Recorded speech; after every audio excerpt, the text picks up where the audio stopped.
Thought Bubble Audio.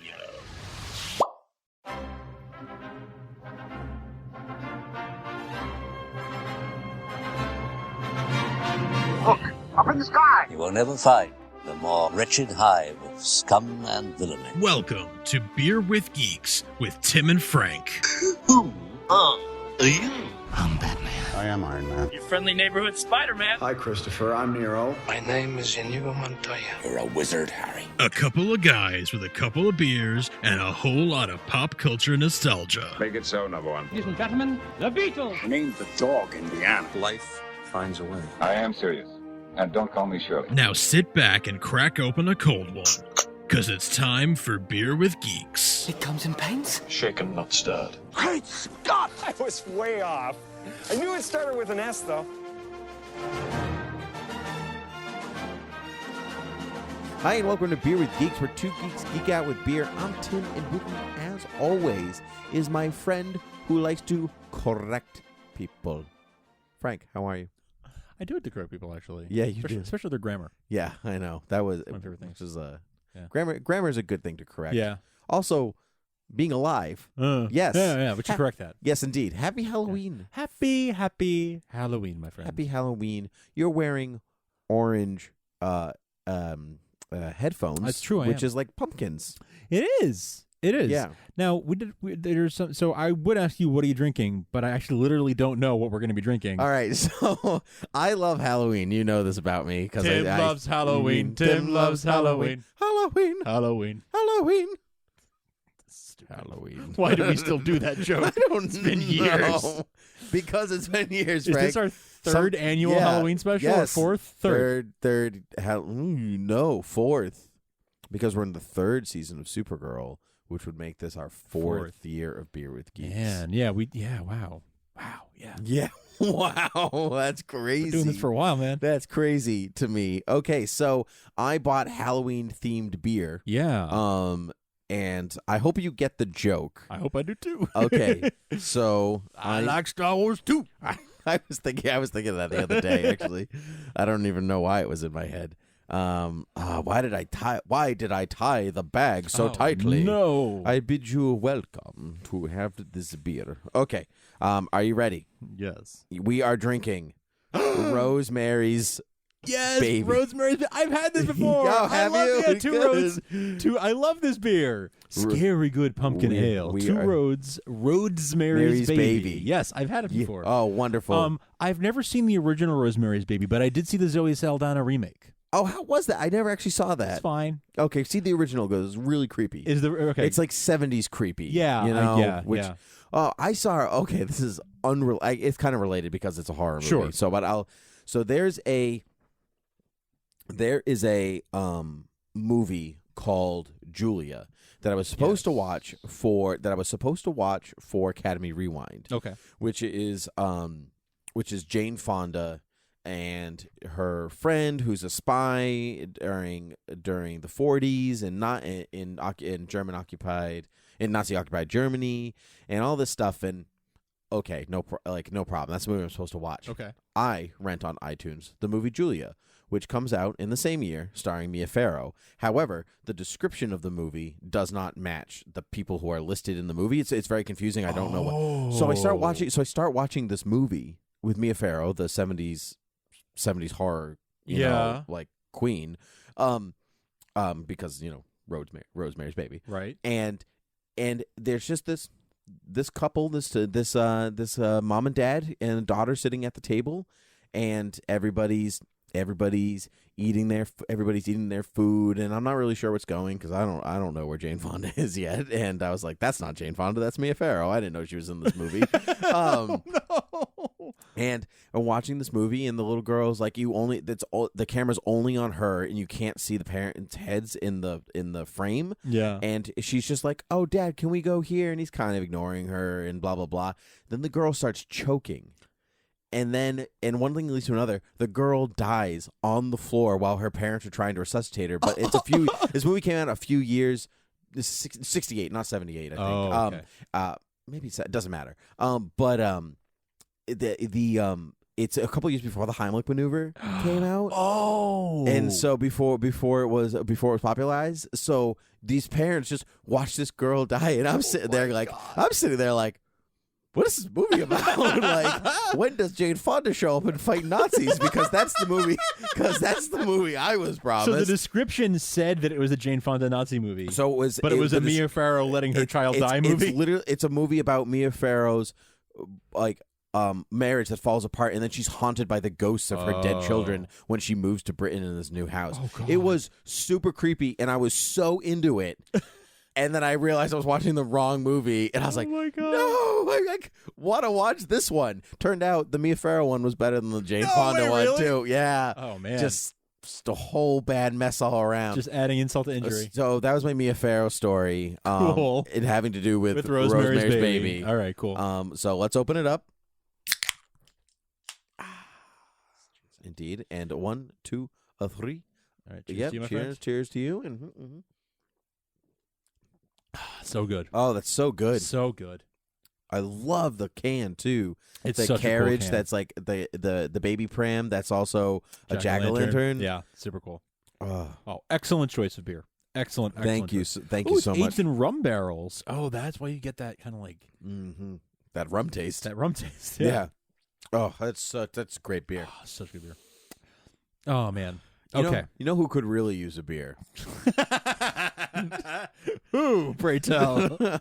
Is my buddy Jack Nicholson, Jack Torrance, also known as Jack Torrance in The Shining. Mm-hmm. Because I made you watch The Shining for our special Halloween episode. Yes, because it is one of my all-time favorite films, and I don't think you'd ever seen it before. I have not ever seen it before. So, what, my friend, did you think of what is considered one of the scariest movies of all time? It wasn't that scary. It's really it was not that scary. That's why it's one of my favorites, because I'm a super scaredy cat. Yeah, I guess that's true. So I really enjoyed it. I really enjoyed it. Good. I did not know a whole lot about it, and I'll tell you why. I've never seen One Flew Over the Cuckoo's Nest either. Okay. And there are a lot Did you of combine them together? Well, there are tropes that I thought were from Cuckoo's Nest that are actually from this movie, as it turned out. And so as they popped up one by one, I was like, oh, that's from this one too. Oh, that's from this one too. God, what's left? No. Maybe it turns out I don't know anything about Cuckoo's Nest. Jack Nicholson, that's where it ends. That's all I know. That's funny that you brought up Cuckoo's Nest, because I just watched High Anxiety for the first time, the Mel Brooks film, which is a spoof on Alfred Hitchcock. Yeah. I thought it was a spoof on One Flew Over the Cuckoo's Nest. I don't know why. Because Nurse Ratched, I think, is why in that film. But I was very taken aback when I was like, oh, I love Alfred Hitchcock. This movie's way funnier than I thought it was going to be. It's weird that you brought up Cuckoo's Nest. I think just because purely the Jack Nicholson connection, I got them confused for that. Sure. But so there were things that popped up one by one where I was like, oh, that and that. Like what? Like Here's Johnny. And you thought it was from Cuckoo's Nest? That one I wasn't sure. I guess I knew that was from The Shining, actually, because that's like on the cover and the poster and everything. So I think I knew that was from Shining. But All Work and No Play Makes Jack a Dull Boy, that I definitely thought was Cuckoo's Nest. Whoa. Something else I'm not thinking of right now. There were a couple of blood things. in the elevator. No, not so much. That I didn't even know about. Okay. Danny riding the trike inside, I thought was from The Omen. Oh, totally. I could totally see that. I thought that was Damien from The Omen. Also, an amazing film. I love The Omen. Never seen that one either. Great film. Yeah. Maybe we could watch that on Halloween. Okay. Yeah, maybe. Because it's 70s. You mean today? Today is definitely Halloween. No. As we're releasing this. It's tomorrow. We're hanging out 2 days. Right. Yes. Yes. Pay no attention to the podcast is behind the curtain. Meanwhile, it's like February. Lip table. We recorded it 6 months ago. That would be amazing.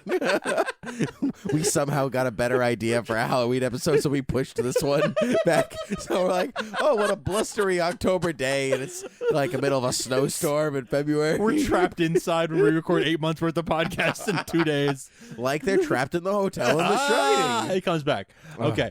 So, yes. So I enjoyed it. I also was waiting for it to get violent. Oh, sure. For about 2 hours. 2 hours. Yeah. And then the last 2 hours and 15 minutes. And then the last 30 minutes, it was just like, here's Johnny. Yep. But, it was, I was looking for that. I was interested in how early on in the film they explained to us what The Shining is. Oh, yeah. because I was just sort of like, what does the title even mean?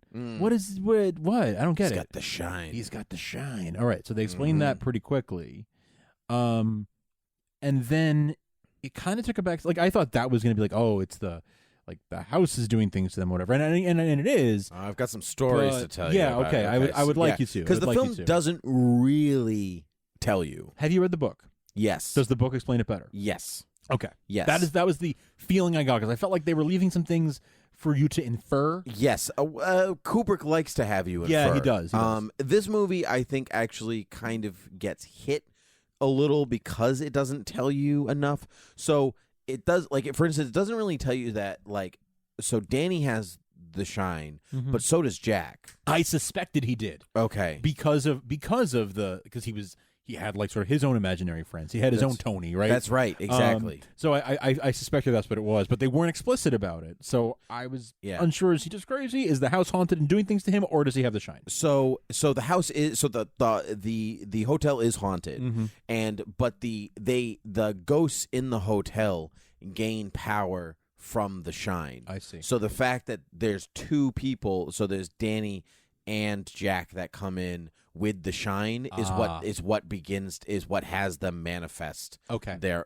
And that's how which is why the hotel can just function regularly without people committing murder. I see. Yeah. I see, because when the hotel's in season, let's say, right, there's no one with the shine around, so it's just a regular hotel. Right, because billions of people exist on the planet. Right. Like a handful have the shine. Yeah, I see. Okay. Yeah. That's good.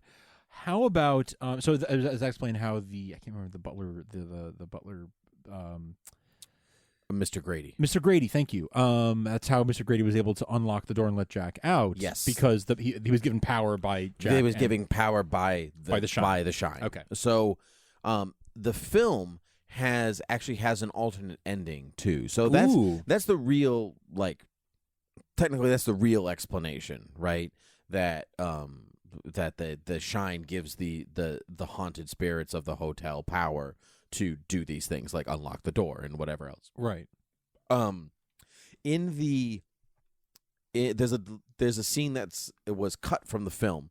So there's a I'll tell you about the scene that's still in the film. So before Danny goes into the haunted hotel room,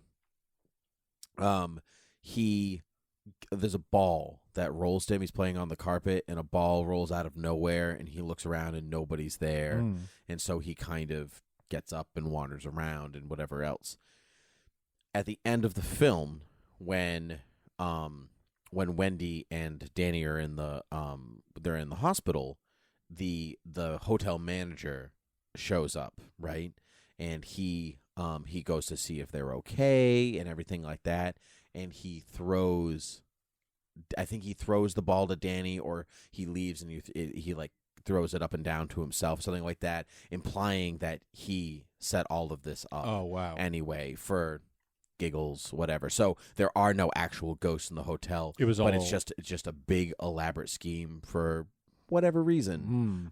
So like all the party scene and all the Mr. Grady and all that stuff implied that those are real people that show up, like the bear and the guy in the room, like in the like all of that stuff is totally real, just to freak this family out or whatever. Total mind fork. Right.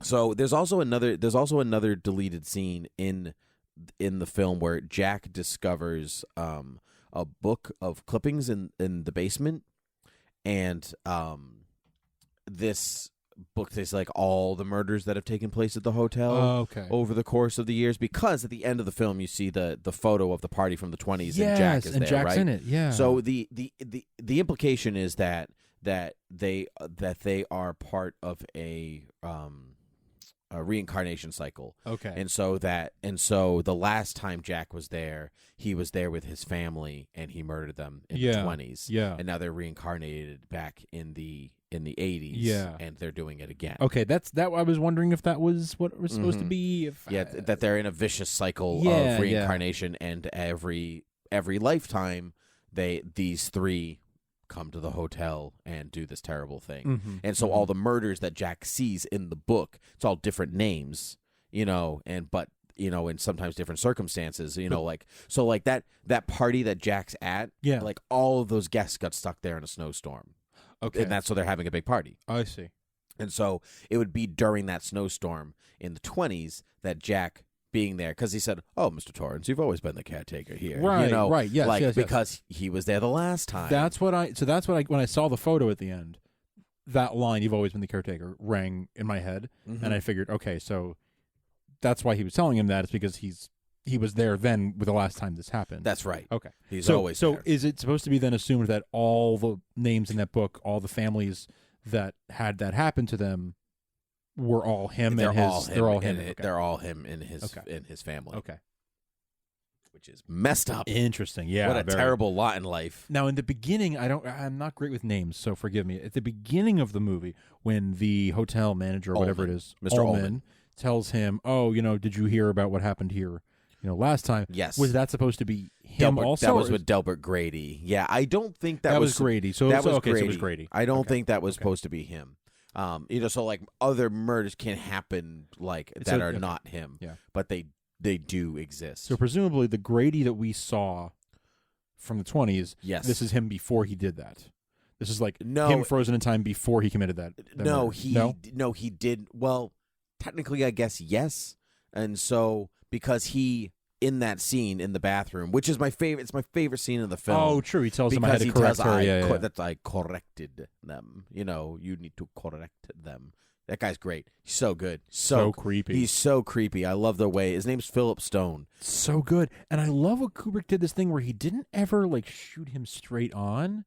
I don't know if this was intentional or not, if I'm reading too much into it, but for most of that conversation, you don't really see much of his face. You kind of see him in profile, and not even full on profile. It's sort of almost like 25% of the back of his head. It's like this weird angle. When you say that Kubrick do that on purpose, you're right. yeah, he did everything on purpose. He did literally everything on purpose. I know, you're right. But yeah, I thought that was super fascinating, and it wasn't until he started talking about correcting them, I think, that's when that you see his full face, profile face, and the way that it shot the red bathroom and the red in his eyes, and it all, it's so meticulously well done. That's because Kubrick for me is really hit or miss. I either really like the film or I was whatever. I love Dr. Strangelove, and I love The Shining. I don't give two hoots and a holler about 2001: A Space Odyssey. I don't care about 2001 either. I do love Dr. Strangelove as well. Though. Yeah. So, but anyway, the film leaves it very ambiguous. But the point of the film is that this is a man who is already disgruntled with his family, right? Right. You get that sense, when even when he's in the hotel and he calls home, he's like, yeah, hi, Wendy, I'm gonna be home. And then when they're driving up in the car, he's so you got the job, right? Yeah. Anyway, so he was just so dismissive. He's so a terrible man. He's awful man. Like even before he goes on a murderous rampage, he's an awful person. You're never once on his side. That's actually one of the problems with the movie. Wendy's not great either. I don't really like. I don't know if it's how she's written in the book as well, but she's such a flat, not realistic, unrealistic character. Well, so where she just changes the subject. She doesn't talk like people talk. She changes the subject immediately to well, anyway, that thing you just said to me was horrendous, but the weather's nice, right? Yeah, that's she diffuses, I guess. Yeah, where she just deflects the conversation, right? The book is very interesting because the film is presented as this very dysfunctional family, and there's dysfunction, and then they you can see it on them, especially when they're in the car driving to the hotel. He's like, "You hear? He heard it on the television." Yeah. Which is it's all, and then you learn that Jack broke Danny's arm. He said it was by accident, yeah. But and there's different levels to their disgust, I guess. But they're not great to begin with. It's all just this weird facade, and they barely hold that together. Wendy does not help. No. Hey, question. You just when you said, so you made me think of something. When he's at the bar, and the bartender is pouring him a drink. Yeah. So I at first was thinking, well, he's hallucinating the bartender, and he's pouring himself a drink, right? And he's having a fake conversation with a fake bartender is not there. Right. But is it really the shine that is actually like if you were another bystander in the room, would you just see like a bottle of Jack Daniels pouring itself? Yeah, I believe so. Okay. I believe so. Well, see, that's an interesting question. So I don't think you wouldn't actually see just the bottle of Jack Daniels. So you would also see The bartender. You would also see the bartender, Lloyd, the bartender, Lloyd. Who was in Blade Runner. He was Mr. The guy with the glasses, the head of the corporation there. That's Mr. Tyrell. Mr. Tyrell, yeah. Oh wow. Yeah, it's him. Yeah. Oh wow. Yeah, I can see it now. Mm-hmm. And it was only like 4 years later or something. Like, yeah, just about 80 to 84, whatever it was, like that. Yeah. So, I don't think so because Wendy sees the guy in a bear costume going down on the so yeah. So I don't actually think so. Danny's shine is so powerful that he makes them all manifest, or like the two of them together, because Danny's shine is more powerful than Jack's. So the woman in the bathtub, Danny saw her, and then Jack also saw her. Right, Danny saw her first. Right. So Danny kind of makes them manifest because his power is so great, and Jack kind of fuels them on top of that, I guess. Interesting. Very interesting. Yeah, because Jack sees Lloyd before he sees the woman in the bathtub. That's true. Yeah, that's true. Mm-hmm. That's true. And then why is it that Jack comes back and says that he didn't see anything when he saw the woman in the bathtub? Well, probably because he sees a beautiful woman turn into a age kind of before his eyes, and then he sees her dead in the tub, and it kind of freaks him out. He's like, I'm just going to ignore this. Okay. So I think it's just more of because he doesn't like Wendy anyway. They're not in an open, honest relationship. No, here, that's true. So, but the film is very interesting because the way it's presented, because the book is about the perfect family that crumbles. Right. And so Wendy was a cheerleader, and and Jack was like this. Jack is like on top of his game, whatever. And there's an underlying text of Jack's alcoholism and him breaking Danny's arm by accident and all that stuff. But they don't appear that way. They are good people, and they appear to be in some way. So it crumbles that way. Whereas you see Jack Nicholson and go, he's going to murder his family. Right. There's actually no question about it. And I think like when he gets to that point, he does look very scary. And give me the bat. Give me the bat. Yes. Oh my God, that's so. But so I'm not going to hurt you. I'm just going to bash your skull in. Right. All of that it's delivered really well by a man who looks very eccentric to begin with. But I think there's more power in if that part's played by Tom Hanks. Yeah. You know what I mean? When Tom Hanks snaps and tries to kill his family, there's a real sense of like, whoa, threat there because you're like, well, but you're just Tom Hanks. Right. Why are you trying? Why are you trying to kill your family? Right. And I think that there's a greater fear to that than what we maybe see and what is obviously going to happen. What are your favorite, what makes this one of your favorite films? What are the things about it? I love the story, despite what I just said about like it not being the perfect representation of the book or whatever. That's okay. That doesn't always make it or break it for me. I really like the tension build. Okay. Yeah. I like that it actually even really starts with tension.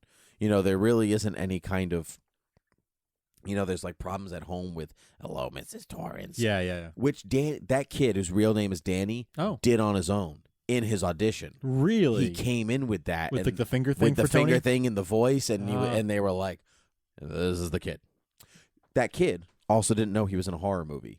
They were so protective of him. Okay, I've heard this too, and I thought this was The Omen also. Yeah, he thought he was in a family drama. And because they were so protective of the things that he saw and what he was a part of on set, that he just was in a movie. And he didn't even see The Shining until years later. Oh, sure. I would hope not. Yeah. Yeah, right. Of course. Right. Kid's so young. Which I loved about that. Because Kubrick, you hear crazy, crazy stuff about. Some of it, part of the way I love the film is what happened behind the scenes I find really interesting. Like the way he treated Shelley Duvall was terrible.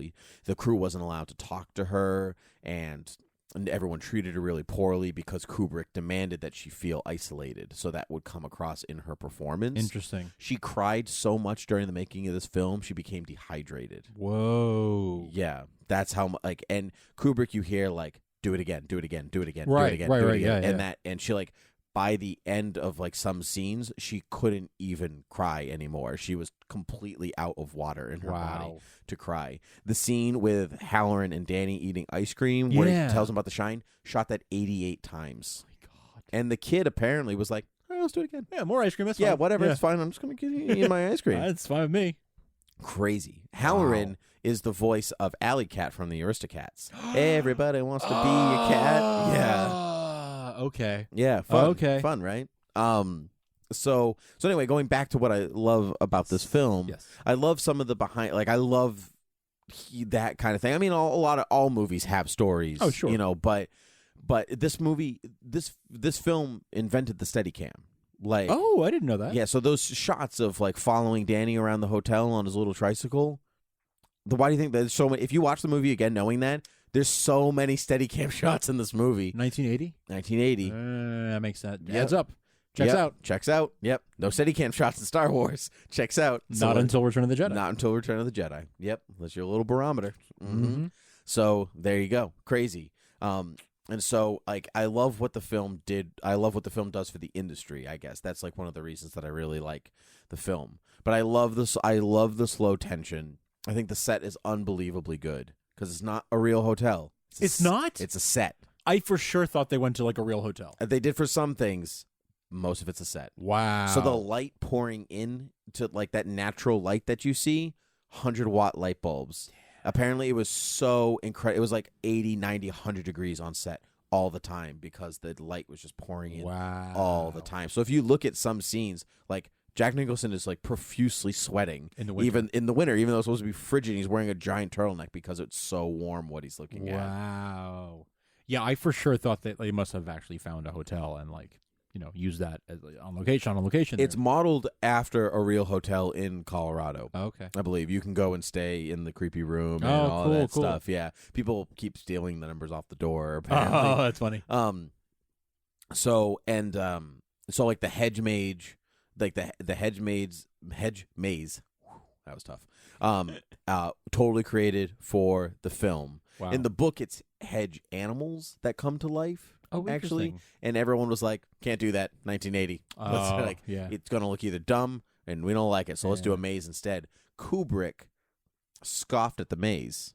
They said it's too easy. You've created a whatever. So the crew took him out on a Saturday. Set him loose in the maze, got lost, couldn't find his way out. Oh, that's amazing. Yeah, it's cool. Oh, that's amazing. High five. Thanks. High five. All right. I love that, but so all of that's there, and it all works so well together cohesively as a good film. But I think it's the real underlying danger and tension of scenes that I really love. Conversations that have no business feeling like they should be dangerous feel dangerous. Yes. Yeah. Like even the scene with Tommy and O'Halloran when he's talking about the shine feels dangerous. Like something terrible is going to happen. Well, at that point in the movie, I couldn't tell who.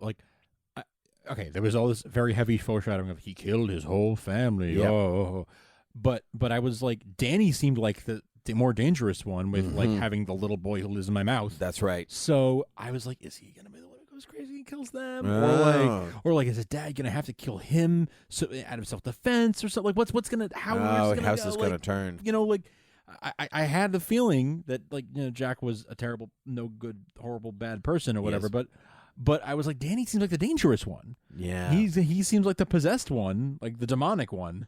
So, and he's really not. I mean, he sees terrible things. He sees the twins, but he doesn't do anything. No, he doesn't really do anything. He is just along for the ride, right? Technically, I just have so many. It's like I feel like I had so many questions along the way because I'm like, but Jack didn't really know he was bad yet.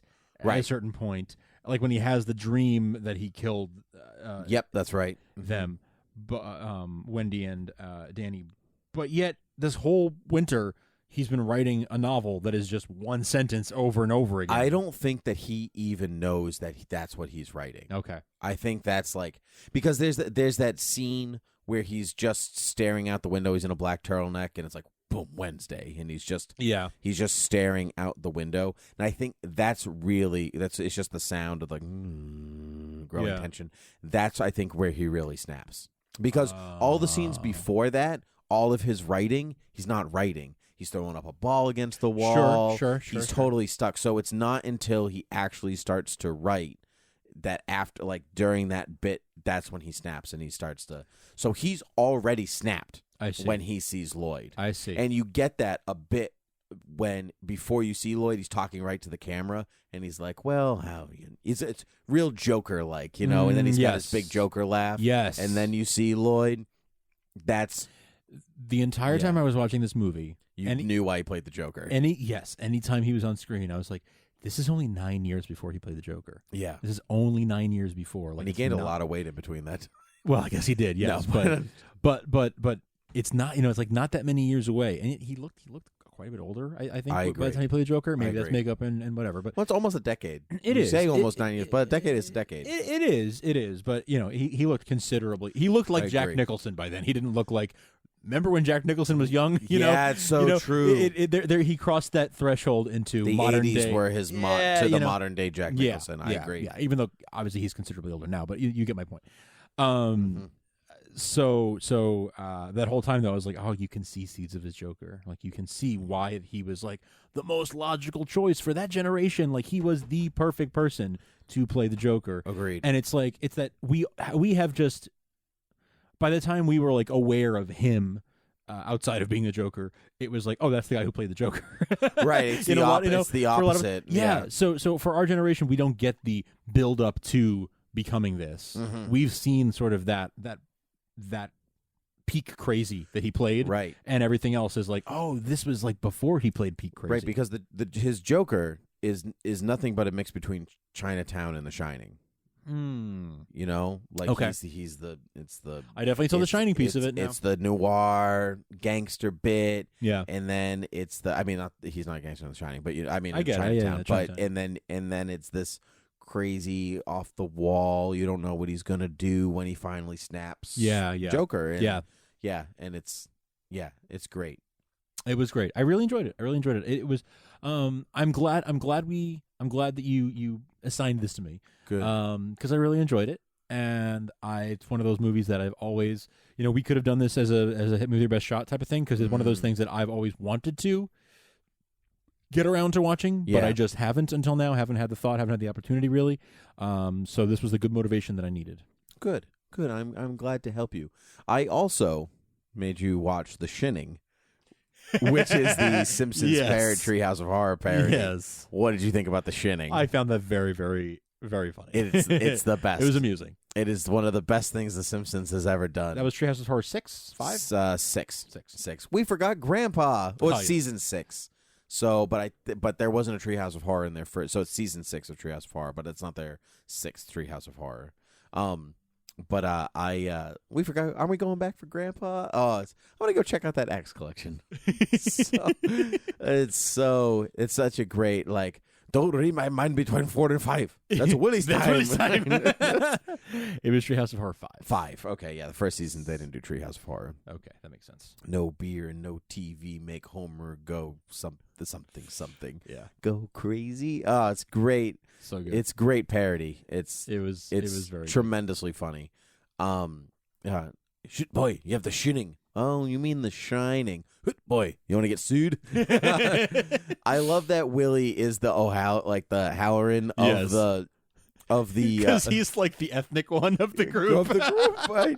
Well, it could have been Carl. I guess that's true, but Willie in that episode keeps dying. It's like a running gag. Yeah. So it starts as Halloran because Halloran, he goes all the way from Florida all the way to Colorado to die. Oh, it's great. Poor guy. It's great, but that's part of the terror of that part of the movie where somebody's got to die. That's true. Because every time I get it's about an hour between my house and my girlfriend's house, and so whenever I get home, I text me when you get home, whatever. Sure. Recently, I've been sending her the gif of Jack going, Wendy, I'm home.